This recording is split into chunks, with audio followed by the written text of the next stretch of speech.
The day I came home from the hospital after my kidney surgery, I stood at my own front door with my key in hand, watching it refuse to turn in a lock that had been changed while I was unconscious on an operating table. My name is Gloria Washington. I'm 68 years old, and I've lived in this house on Cascade Road in southwest Atlanta for 45 years. I'm telling you this story not because I want your pity, but because what happened to me could happen to any of you. And baby, when it comes to family betraying family, you need to know the signs before it's too late. That Thursday afternoon in June 2024, the Georgia heat hit me like a wall, but the cold realization hit harder. My sister Ruth was holding me up, her arm around my waist, because 3 days after having my left kidney removed, I could barely stand without swaying. The incision across my abdomen burned with every breath, and the pain medication made the world feel like it was moving through honey. "Gloria, what's wrong with your key?" Ruth asked, her voice tight with concern. She knew I was supposed to be resting, not standing in 90-degree heat, fumbling with a lock that wouldn't budge. I tried again, my hand trembling from weakness and something else. Fear. The brass key that had opened this door for decades wouldn't even slide into the lock. The mechanism was different. New. The brass gleamed in the afternoon sun, mocking me. "They changed it," I whispered, my voice hoarse from the breathing tube they'd had down my throat during surgery. "Someone changed my lock." That's when I saw movement behind the lace curtains my mother had given me as a wedding gift in 1976. The curtains shifted, and there she was, Vanessa, my daughter-in-law, standing in my living room, in my house, watching me struggle with a lock she had changed. The front door opened, but only as far as the chain would allow, a chain that had never been there before. Vanessa's face appeared in the gap, and she was smiling. "Lord help me." She was smiling, but that smile didn't reach her eyes. Those eyes were calculating, cold, like a snake sizing up a mouse. "Mom Gloria," she said, her voice dripping with false sweetness. "You're home early. The doctor said you'd be in the hospital for at least another day." "The doctor released me this morning," I managed to say, though my throat felt like sandpaper. "Vanessa, why can't I get into my own house?" She tilted her head, that practiced look of concern sliding onto her face like a mask. "Oh, Mom Gloria, this is for your own good. You need supervision now.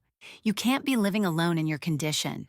Marcus and I have been talking, and we think it's best if we manage things for a while." Marcus, my son, my only child, the boy I raised to know right from wrong, to respect his elders, to honor his family. Where was he in all this? "Open this door right now," Ruth demanded, her teacher's voice coming out. My younger sister had taught high school mathematics for 30 years, and she didn't tolerate nonsense. "This is Gloria's house, not yours." Vanessa's smile never wavered. "I'm sorry, Aunt Ruth, but Marcus and I are handling this. Gloria needs professional care. We're doing what's best for her." Now, honey, let me tell you something about trusting the wrong people. Sometimes they come into your life wearing sheep's clothing, speaking all the right words, playing the part of loving family. Vanessa had been that way from the start. When Marcus brought her home 3 years ago, she was all yes ma'am and no ma'am, helping with dishes, complimenting my cooking. But I noticed things, the way her eyes would scan my living room like she was appraising it. How she'd ask about my retirement accounts, disguising it as concern for my future. The way she'd mention how big the house was for just one person. This house. Lord, this house held my whole life. Jerome and I built it in 1979 with our own hands and the help of his brothers. Every brick in the foundation, we watched them lay. That oak tree in the front yard, we planted it when Marcus was born in 1981. The kitchen where I taught Sunday school lessons to half the neighborhood kids. The bedroom where Jerome took his last breath 5 years ago, holding my hand, making me promise to stay strong. "Vanessa," I said, finding strength I didn't know I had left. "If you don't open this door right now, I'm calling the police." She laughed, actually laughed. "And tell them what? That your son and daughter-in-law are trying to take care of you? that we're concerned about your well-being. Mom Gloria, you just had major surgery. You're on heavy pain medication. Who do you think they'll believe? The truth of it hit me harder than the diagnosis had 3 months ago when they found the tumor on my kidney. She had planned this. The morning of my surgery, when she'd insisted on driving me to Emory Hospital, when she'd offered to watch the house, when she'd asked for my spare key, just in case of emergencies. I'd been so focused on the surgery, on the possibility that I might not wake up, that I'd handed it over without thinking twice. "Where's Marcus?" I asked, though part of me already knew he wouldn't be coming to my rescue. "He's at work," Vanessa said. "He agrees with me completely. This is what's best for everyone." Ruth pulled out her cell phone. "I'm calling 911. "Go ahead," Vanessa said, that snake smile widening. "I'll tell them Gloria's confused from her medication, that she's been showing signs of dementia, that we're trying to help her, but she's becoming aggressive." The heat was making me dizzy. The pain in my abdomen felt like fire spreading across my middle. But worse than the physical pain was the betrayal. This woman who had sat at my Thanksgiving table, who had called me mom, who had cried on my shoulder when she and Marcus were trying to conceive, was standing in my house behind my locked door, telling me I couldn't come home. If you've ever had family betray you when you were at your weakest, leave a comment. Tell me I'm not alone in this, because standing there on that porch, holding on to my sister while my body screamed in pain, watching this woman occupy my sanctuary like she owned it, I felt more alone than I had even when Jerome passed. "Vanessa," I said, my voice stronger now, fueled by a rage that burned hotter than any surgical incision. "You've got 30 seconds to open this door, or I promise you, you'll regret this day for the rest of your life." She shook her head, still playing the concerned daughter-in-law. "Mom Gloria, you need to rest. Why don't you go to Aunt Ruth's house? We can talk about this when you're feeling better, when you're thinking clearly." I was thinking clearly, clearer than I had in months. The pieces were falling into place. The sudden interest in my finances, the questions about my life insurance, the comments about how the house was too much for me to maintain, the suggestions about nice assisted living facilities that she'd researched. She'd been planning this for months, maybe longer, and she'd waited until I was at my most vulnerable, unconscious on an operating table, to make her move. Ruth was already on the phone with the police, but I knew Vanessa was right. They'd see an elderly woman, fresh from surgery, possibly confused from pain medication, and a concerned daughter-in-law trying to help. It was brilliant in its cruelty. "Fine," I said, letting Ruth guide me back toward her car. "We'll leave, for now." As we walked away, I turned back one more time. Vanessa was still watching from the gap in the door, victory written across her face. She thought she'd won. She thought she'd taken everything from me while I was too weak to fight back. She didn't know Gloria Washington. She didn't know that I'd buried my husband, survived cancer 15 years ago, raised a son alone while Jerome worked double shifts, and taught in inner-city schools for 35 years. She didn't know that being weak in body didn't mean being weak in spirit. But what I discovered when I finally got inside my own house made me realize the locked door was just the beginning. Let me take you back to where this nightmare really began. January 15th, 2024, Martin Luther King Day. I remember because I was supposed to speak at the community center about the civil rights movement, something I'd done every year since retiring from teaching. Instead, I was sitting in a cold examination room at Emory Hospital, listening to Dr. Patel explain that the mass on my left kidney was cancerous. "The good news," she said, her kind eyes meeting mine, "is that it's contained. We can remove the kidney and your prognosis is excellent. The right kidney is healthy and can handle the workload." I called Marcus from the hospital parking lot. Within an hour, he and Vanessa were at my house.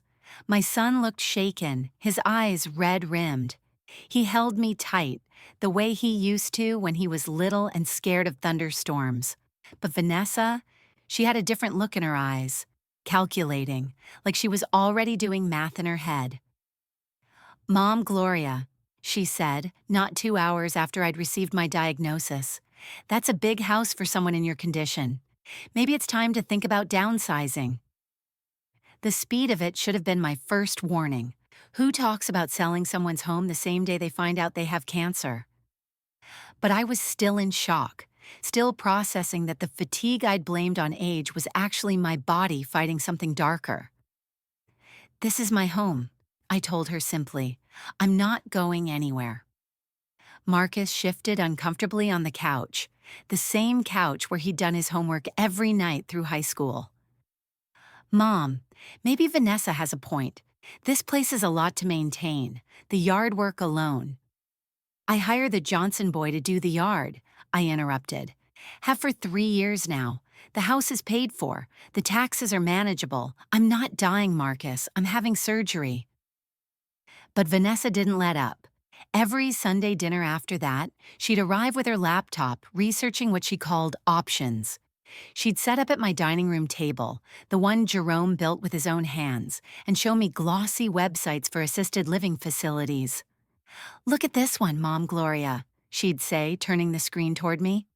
"They have water aerobics, card games, a library. It's like a resort." A resort. That's what she called those places where they warehouse old folks until they die.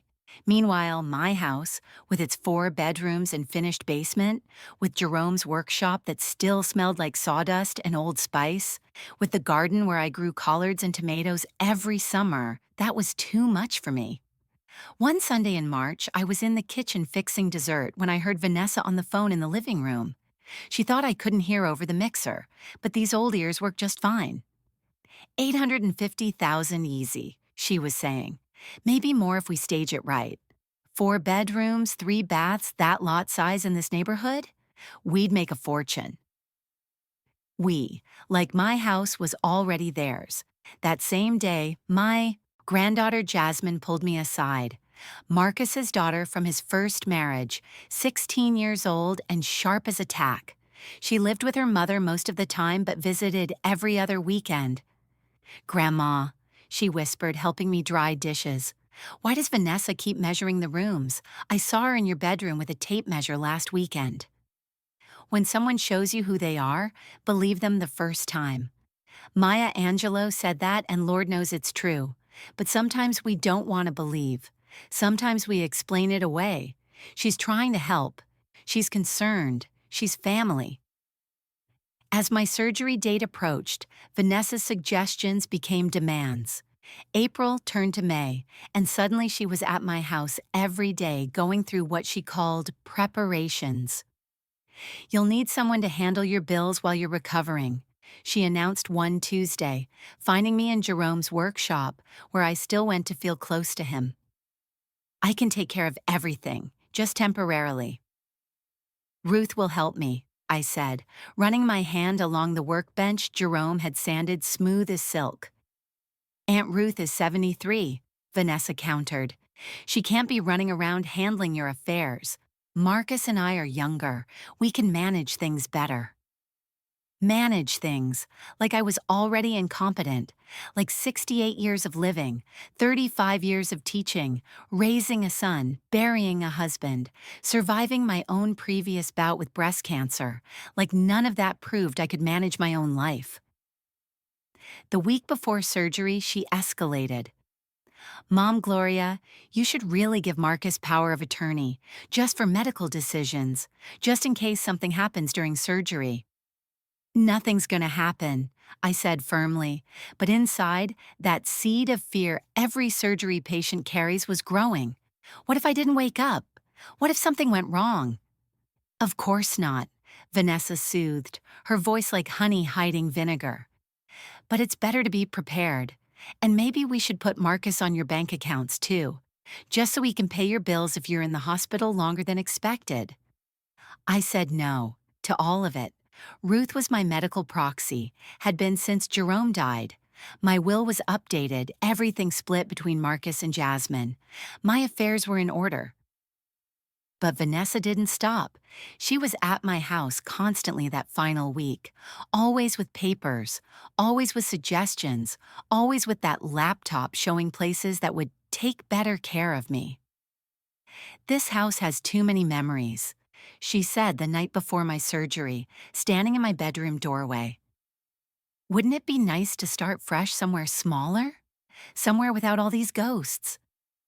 Ghosts. She called my memories ghosts. The pencil marks on the kitchen door frame showing Marcus's height through the years. The burn mark on the counter from when Jerome tried to surprise me with anniversary dinner and forgot the pot on the stove. The creaky board in the hallway that I never fixed because it reminded me of how Jerome would try to sneak to bed after his late shifts, and that board would always give him away. Those weren't ghosts. Those were the threads that wove my life together. The morning of my surgery, June 13th, Vanessa insisted on driving me to the hospital, and I should have known by the way she was eyeing my purse that she was after more than just being helpful. Ruth had taken me to her house that Thursday afternoon, but I couldn't rest. The pain medication sat untouched on her guest room nightstand, while I stared at the ceiling, my mind racing. At 7 that evening, my phone buzzed. A text from an unknown number. "Grandma, it's me, Jasmine, using friend's phone. Meet me at the house at 8 back gate. Come alone." My granddaughter, sweet, smart Jasmine who'd noticed things even I had missed. Ruth tried to stop me from going, but I was already putting on my shoes, moving despite the fire in my abdomen. "Gloria, you can barely walk," Ruth protested. "I can walk enough," I said, gripping the door frame. "My grandbaby needs me." The drive to my house took 10 minutes. Every bump in the road sent lightning through my incision, but I kept going. I parked one street over and walked through the Hendersons' backyard, a path I knew from 40 years of being neighbors. The sun was setting, painting the sky purple and orange, and there was Jasmine waiting by my back gate. "I knew something wasn't right, Grandma," she said, pulling a key from her pocket. "I made a copy of your spare key 3 weeks ago when Vanessa started acting weird. I've been watching." That child, 16 years old and smarter than all of us combined. She helped me through the gate, and we crept across my own backyard like thieves. The windows were dark except for the kitchen, where I could see boxes stacked on my table. Boxes, in my kitchen, after 3 days. Jasmine unlocked the back door, the one that led into the laundry room. The familiar smell of lavender detergent mixed with something else. New paint. They'd been painting my walls. We moved through the house, and with each room my heart broke a little more. The living room hit me first. Jerome's recliner, the one where he'd watched every Falcons game for 20 years, was gone. Just gone. The indent in the carpet where it had sat was the only proof it had ever existed. The walls, which had been warm burgundy, were now stark white, real estate white, the kind that strips a home of its personality. My china cabinet stood empty, its glass doors open. The wedding china my mother had saved for 3 years to buy us, wrapped in newspaper and packed in boxes labeled "Fragile Estate Sale." Estate sale, like I was already dead. The photographs were the worst part. Every family photo had been removed from the walls. The gallery of memories I'd curated over decades, showing Marcus's first steps, his graduation, Jerome in his army uniform, our wedding day, all of it packed away. In their place hung generic prints of flowers and abstract art, the kind you buy in bulk at Home Goods to stage a house. "Grandma," Jasmine whispered, pointing to the dining room. There, spread across my dining table between the boxes, was a folder, thick, organized with colored tabs. I opened it with shaking hands. The first document was a real estate listing draft. My house described in terms that made it sound like a commodity. Spacious 4-bedroom in coveted Cascade Heights, original hardwood floors, massive potential for renovation, estate sale pricing for quick closure. Estate sale pricing, they were planning to sell it cheap for a fast sale. Behind that, brochures for Sunshine Acres Assisted Living. My name was already filled in on the application. Gloria Washington, age 68, diagnosis. Kidney cancer, early dementia. Dementia. They'd added dementia to my medical conditions, but the document that made my blood run cold was at the back. A power of attorney form, comprehensive, giving Marcus and Vanessa complete control over my medical decisions, my finances, my property. And there at the bottom, a signature, my signature, except I'd never signed it. The date was June 13th, the day of my surgery. The timestamp showed 11:47 a.m. At 11:47 a.m., I'd been unconscious, a machine breathing for me while Dr. Patel removed my kidney. She forged it, I said, my voice barely a whisper. She forged my signature while I was under anesthesia. Jasmine was taking pictures with her phone, documenting everything, smart girl. In Vanessa's neat handwriting, a notebook showed calculations.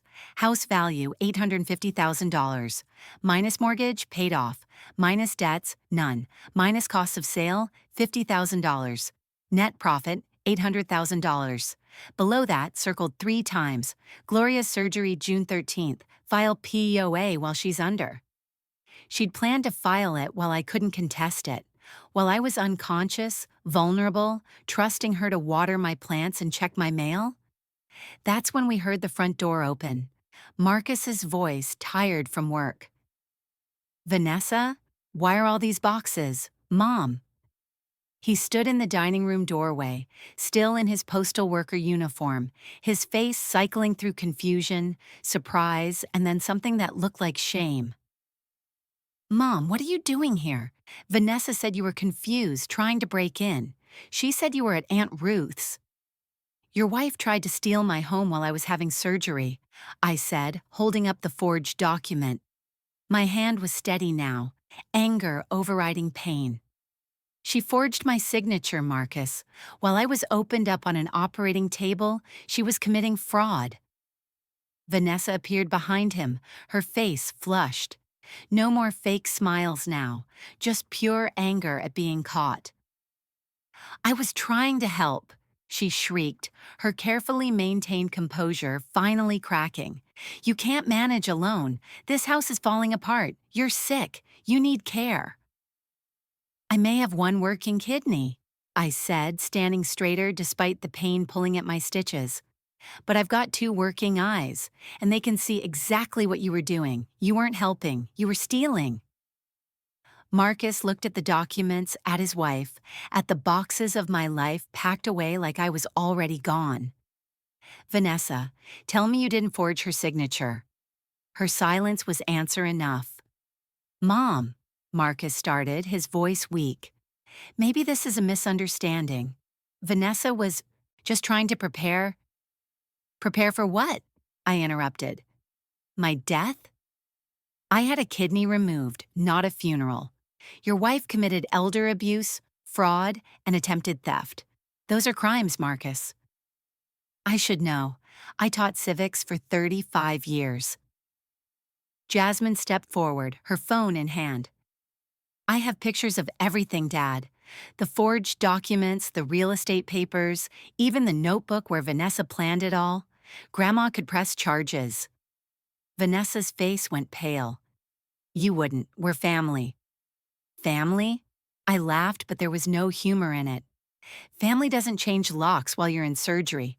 Family doesn't forge signatures. Family doesn't pack away 45 years of memories to make a quick sale."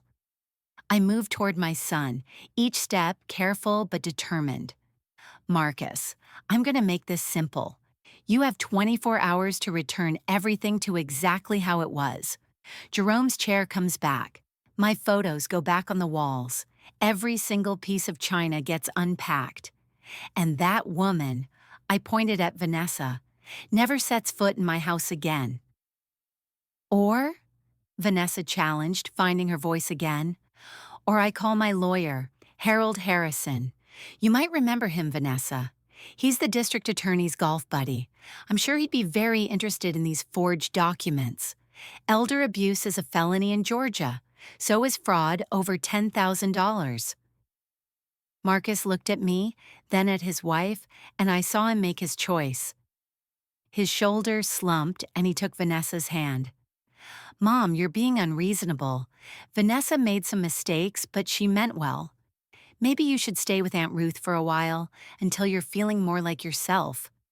More like myself, as if being betrayed and fighting back wasn't exactly who I was. You have 24 hours, I repeated, looking directly at my son. Starting now. Marcus chose his side that day and it wasn't mine, but I had already made a phone call that would change everything. Friday morning, 8:15 sharp, I was sitting in Harold Harrison's office on Peachtree Street, my incision throbbing despite the pain medication I'd finally agreed to take. Harold's secretary had cleared his morning schedule after I'd called him from Jasmine's friend's phone the night before. Gloria, Harold said, coming around his mahogany desk to help me into the leather chair. I've known you for 30 years. I wrote Jerome's will. I handled Marcus's adoption papers when you two took him in as a baby. And in all that time, I've never heard you sound as shaken as you did on that phone. Harold Harrison wasn't just any lawyer. He'd been Jerome's fraternity brother at Morehouse College. He'd stood as a groomsman at our wedding. He'd helped us buy our house in 1979, making sure every document was perfect. His hair was silver now, his face lined with 70 years of living, but his mind was sharp as the day he'd passed the bar exam in 1978. I handed him Jasmine's phone with all the pictures. Then I laid out the forged documents we'd taken from my house. Harold put on his reading glasses, studying each paper like he was defusing a bomb. The longer he read, the deeper his frown became. Jerome would roll over in his grave, he finally said, setting down the papers. His own son allowing this to happen to you. It's worse than just these documents, I told him. Vanessa had boxes packed. She'd painted my walls. She was staging my house for sale while I was still in the hospital. Harold leaned back, his chair creaking. Gloria, what you're describing isn't just theft. It's elder abuse, fraud, forgery, and conspiracy. These are serious felonies. But I need you to understand something. Pursuing this means potentially sending your daughter-in-law to prison. It means your son could be charged as an accomplice. My son chose his side, I said, surprised by how steady my voice sounded. Now I need to protect what Jerome and I built. Harold nodded, then picked up his phone. Margaret, get me Tom Phillips at the district attorney's office. Tell him it's urgent. While we waited for callbacks, Harold started making lists. Evidence we'd need. Witnesses to interview. Documents to subpoena. His assistant brought in coffee, the good kind that Harold imported from Jamaica, and we got to work. First thing, Harold said, we need to establish a timeline. When did Vanessa first show interest in your property? I thought back. January, right after my diagnosis. But Harold, there's something else. Yesterday at the bank, they told me someone had tried to access my accounts. Harold's pen stopped moving. When? Wednesday, while I was still in the hospital. They tried to add themselves as a cosigner but didn't have the proper documentation. He made a note. We'll subpoena those records. What about witnesses? Anyone who might have seen unusual activity at your house? That's when I remembered Mrs. Chen, my neighbor across the street. She was 81 years old and hadn't missed a single thing happening on our street in the 20 years she'd lived there. I called her from Harold's office. Gloria, honey, Mrs. Chen said, her voice crackling through the speaker. I've been worried sick. That woman had a moving truck at your house on Tuesday. Big yellow Penske truck. I took pictures because I thought it was strange, you being in the hospital and all. Harold and I exchanged glances. Tuesday, the day after my surgery when I was still in the ICU, barely conscious. There's more, Mrs. Chen continued. She had people in there Monday night too. I saw them through your windows, going through rooms with clipboards. Looked like those house flippers from the TV shows. Harold was writing furiously now. Mrs. Chen, would you be willing to share those photos and provide a statement? For Gloria? Absolutely. That Vanessa's been trouble since day one. I saw her measuring the fence line last month. Who measures someone else's fence? After we hung up, Harold made more calls. By noon, we had a disturbing picture forming. Vanessa had called Adult Protective Services on June 10th, 3 days before my surgery, claiming I was showing signs of dementia and needed immediate intervention. She told them I was refusing medical care, living in squalor, and endangering myself. The APS worker came by for a wellness check on June 11th. Harold read from his computer screen. Found the complainant's claims to be unfounded. Mrs. Washington was fully oriented. Her home was immaculate, and she was preparing appropriately for scheduled surgery. So Vanessa had tried the legal route first. When that failed, she'd moved to Plan B: forgery and theft. Harold's investigator, a retired FBI agent named James, did some digging into Vanessa's finances. What he found explained everything: $45,000 in credit card debt, a failed boutique business that had closed in March, leaving her with a commercial lease she couldn't pay, 3 months behind on her car payment for that white Mercedes she drove. She was drowning, James reported, sliding a folder across Harold's desk. Her credit report shows she's been making minimum payments with cash advances from other cards. Classic spiral. Your house was her life raft. That afternoon, Jasmine came to Harold's office straight from school. She sat beside me, holding my hand while she gave her statement to the court reporter Harold had called in. I heard Vanessa on the phone with someone last month, Jasmine said, her voice clear and steady. She said, once she's in the home, we can sell. 6 months maximum and we'll be clear. Who was she talking to? Harold asked. I don't know, but she mentioned something about a finder's fee, like someone was going to get paid for helping with the sale. Marcus showed up at Harold's office at 4 o'clock, still in his postal uniform. He looked exhausted, defeated. Harold had asked him to come, said it was urgent. Mom, Marcus started before he even sat down. Vanessa meant well. She's just stressed about money. We're stressed. Do you know how hard it is watching you in that big house alone while we're struggling? Stress doesn't justify stealing from your mother, I said, looking at the son I'd raised better than this. Jerome and I struggled too. We ate beans and cornbread for dinner more times than I can count when you were little. But we never stole. We never lied. We never betrayed family. Harold laid out the evidence: the forged signature, the moving truck, the APS call, the staging company. Marcus's face grew paler with each revelation. She told me she was preparing for the worst, Marcus said weakly, in case you didn't make it through surgery. By changing the locks? Harold asked. By forging legal documents? Marcus, you're a federal employee. You know what fraud is. You're lucky Gloria hasn't pressed charges against you, too. Marcus looked at me then, and I saw the little boy who'd come to me crying when he'd broken Jerome's watch. The same eyes begging for forgiveness. But he was 43 years old now, old enough to know right from wrong. She's my wife, Mom, he said quietly. I love her. And I'm your mother, I replied. You loved me first. Harold gave Marcus a choice: cooperate fully with returning everything to my house, sign an affidavit about what he knew and when, and I wouldn't pursue charges against him. Just Vanessa. Marcus left without agreeing to anything, but Jasmine stayed, her young face determined. Grandma, she said, whatever you need me to do, I'm here. Dad's wrong, Vanessa's wrong, and somebody needs to stand up for what's right. Ladies, never let illness make you seem weak to vultures. They'll circle thinking you're carrion, but you show them you've still got fight.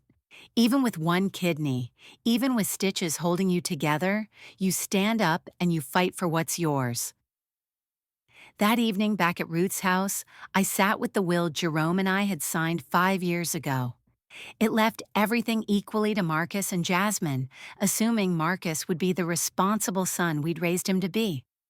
The will I had written 5 years ago left everything equally to Marcus and Jasmine.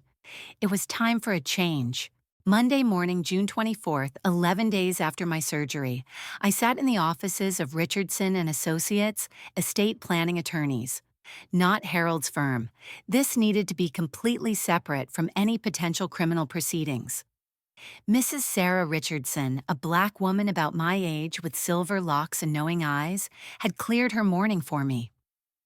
Mrs. Washington, she said, reviewing my current will, you understand that what you're asking me to do will likely cause permanent rifts in your family? The rifts are already there, I said, shifting in my chair to ease the pressure on my incision. I'm just acknowledging them on paper.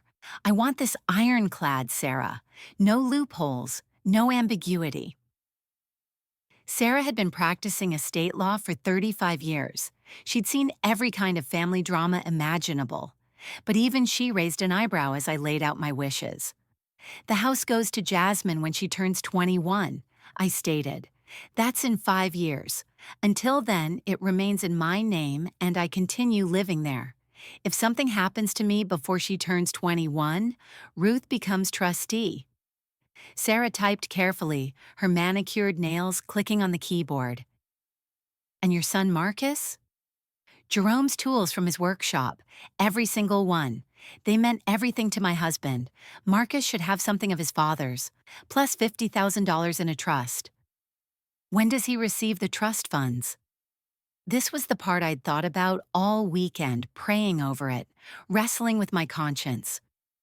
2 conditions. Either he provides proof of legal divorce from Vanessa, or 10 years pass from the date of my death, whichever comes first. Sarah stopped typing.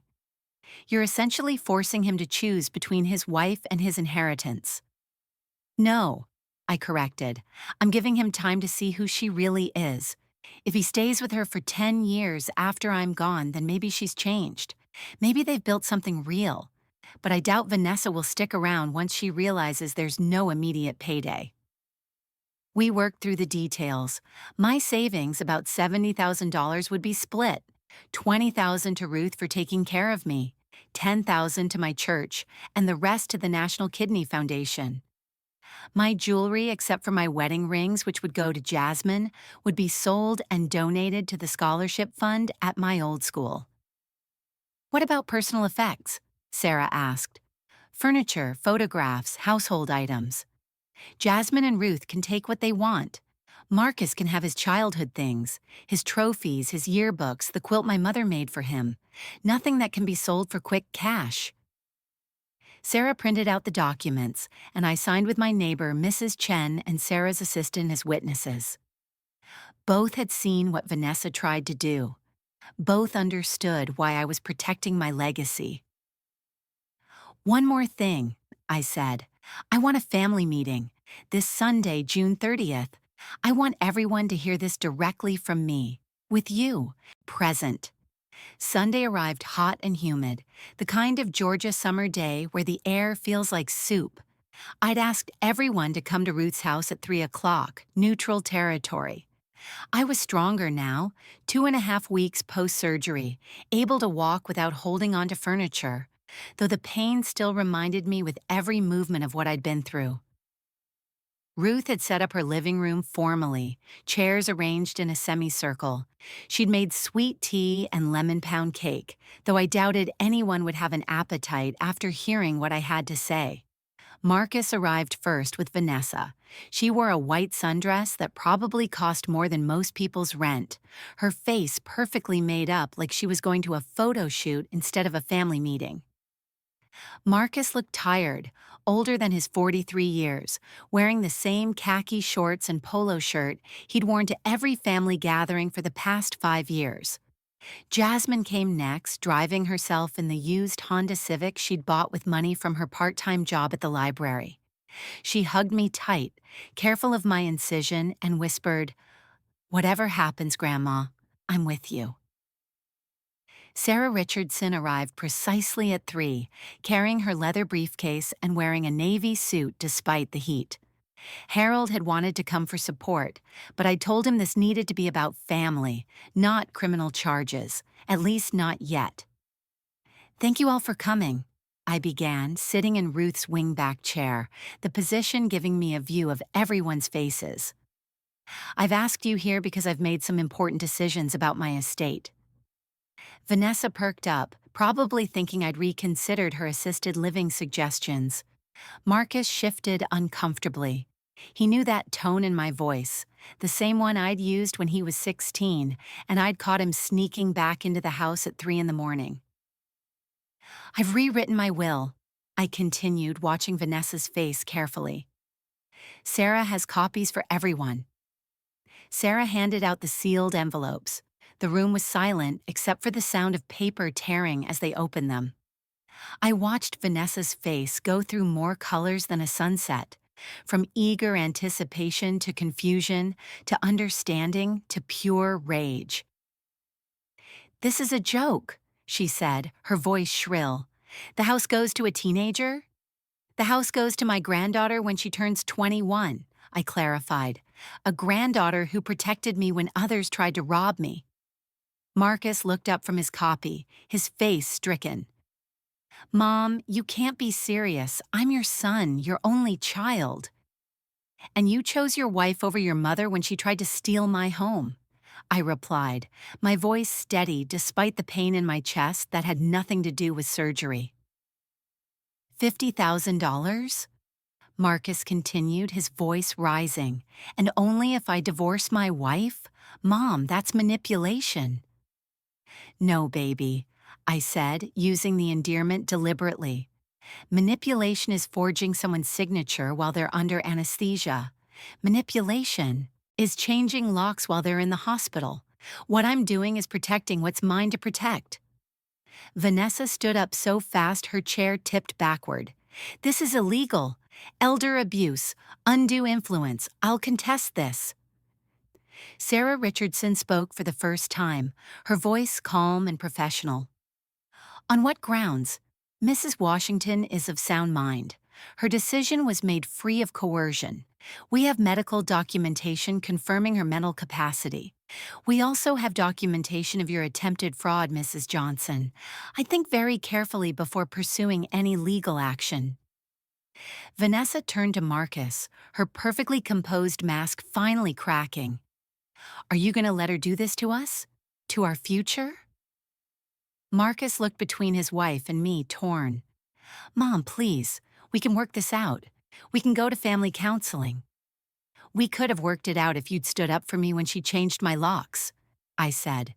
"We could have worked it out if you'd helped me move my furniture back instead of telling me I was being unreasonable." Jasmine had been silent, tears streaming down her face. "Grandma, I don't want to come between you and Dad." I reached for my granddaughter's hand. "Baby, your daddy came between himself and what's right. You didn't do anything but show courage when everyone else showed greed." Ruth, who'd been silent until now, finally spoke. "Marcus, your mama gave you life. She gave you everything, and you let that woman—" She pointed at Vanessa with the kind of disdain only a Southern woman can manage. "Try to steal it all while Gloria was fighting for her life." Vanessa grabbed her purse, her hands shaking with rage. "This isn't over. We'll sue. We'll prove you're incompetent." "Try it," I said, standing despite the pull of my stitches. "I've got documentation of everything you did, every lie, every forged document, every attempt to steal from me. You push this, and I'll push back with criminal charges." She stormed out, her heels clicking on Ruth's hardwood floors like gunshots. Marcus stood to follow her, then stopped at the door. "I love you, Mom," he said, his voice broken. "But you're wrong about this." "I love you too, son," I replied. "That's why I'm giving you time to see the truth." 3 months later, Vanessa filed for divorce. But what Marcus did next, I never expected.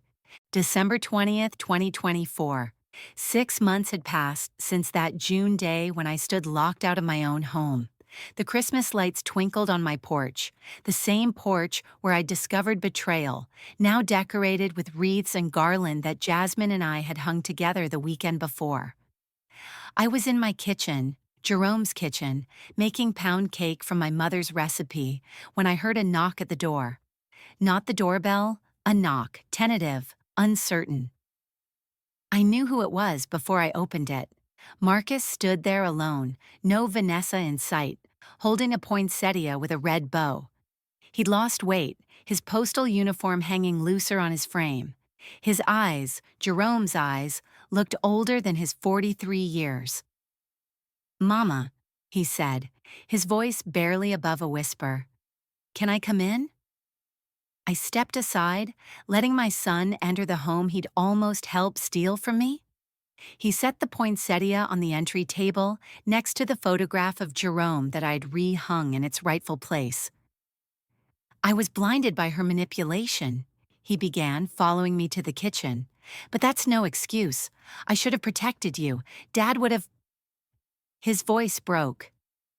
"Your father would have seen through her from day one," I finished, pulling another mug from the cabinet. The coffee was fresh, Colombian dark roast, the kind Jerome used to drink black before his dawn shifts. Marcus sat at the kitchen table, the same table where Vanessa had spread her real estate documents 6 months earlier. "I found something," he said, pulling papers from his jacket. "After she filed for divorce in September, I hired a private investigator." The papers showed a police report from Charleston, South Carolina from 2018. An elderly woman named Dorothy Simmons. Vanessa had been her home health aide, fired after Dorothy's son discovered missing jewelry and forged checks. "She'd done this before," Marcus said, his hands shaking. "She targeted me, Mama. Knew I had a widowed mother with a paid-off house. She planned this from the beginning."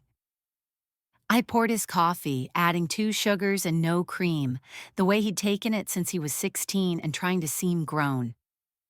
"And when did you realize this?" "October, right after she filed. She'd already found someone else, some oil man from Houston she met online. Left me with the $45,000 in debt she'd accumulated." He laughed bitterly. "The divorce lawyer says I'm lucky she's not asking for alimony." "Trust is earned back in drops, not buckets," I said, sitting across from him. "You understand that, don't you?" He nodded, tears finally falling. "I understand if you never forgive me." "I forgave you the moment you knocked instead of using your key," I said. "But forgiveness doesn't mean forgetting, and it doesn't mean the consequences go away." We sat in silence for a moment, the pound cake timer ticking in the background. Through the window, I could see Mrs. Chen hanging Christmas lights, her grandson helping her on a ladder. Jasmine started at Spelman College, I said, changing the subject slightly. "Pre-law says she wants to protect elders from people like Vanessa." "I know," Marcus said. She also told me she visits you every Sunday for dinner." "She does, along with Ruth, Mrs. Chen, and Harold Harrison and his wife. My chosen family, I call them. People who stood by me when I couldn't stand myself." The timer went off. I pulled the pound cake from the oven, the sweet smell filling the kitchen. The same smell that had filled this house every Christmas for 45 years. "How's your health?" Marcus asked, noticing the small dialysis port in my arm that I usually kept covered. "Stable, 3 times a week at the center. This old body's got fight left in it. Dr. Patel says I'm her star patient. Turns out spite is excellent medicine." That earned a small smile from him, the first real one I'd seen in months. "I heard Vanessa left for Texas," I said, cutting 2 slices of warm cake. "Houston, married that oil man last month. Posted it all over Facebook like the last 3 years never happened." He shook his head. "I was such a fool." "You were lonely," I corrected. "After your divorce from Jasmine's mother, you wanted someone to love you. Vanessa knew how to play that role until she got what she wanted." Marcus had been coming by every Saturday since October, fixing things around the house. The loose board on the porch, the leaky faucet in the guest bathroom, small acts of service trying to earn his way back. I let him, not because I needed the help. I'd managed fine for 5 years since Jerome passed, but because he needed to give it. The will stays as it is, I said, placing the cake in front of him. Consequences teach better than words. He nodded. I understand. Jasmine deserves it. She showed courage when I showed cowardice. She showed loyalty, I corrected, something that can't be bought or faked. Sunday dinners had resumed in October, but with a different cast. Ruth always brought her famous mac and cheese. Mrs. Chen contributed spring rolls that reminded me we're all part of a larger community. Harold and his wife Barbara shared stories from their 50 years of marriage. And Jasmine, my brilliant granddaughter, helped me cook while studying her law books at the kitchen table. If you're watching this and someone's trying to take advantage of your weakness, I said to Marcus, though I was really speaking to anyone who needed to hear it, remember, your weakness is temporary, but your wisdom is forever. Marcus stayed through dinner that December evening. We talked about safe things, his work, the weather, memories of Jerome teaching him to ride a bike in the driveway. When he left, he hugged me carefully, mindful of my still tender abdomen. I love you, Mama, he said. I love you too, son. Always have, always will. After he left, I sat on my porch despite the chill, wrapped in the quilt my grandmother had made. The street was quiet, peaceful. Christmas lights twinkled from every house, and somewhere a radio played Nat King Cole. Tell me in the comments, have you ever had to choose between family and what's right? What time is it where you're watching? This old heart needs to know I'm not alone in this. They thought my kidney surgery made me weak. They didn't know it just removed the last bit of tolerance I had for disrespect. Sometimes, honey, the best gift you can give your family is a lesson in consequences.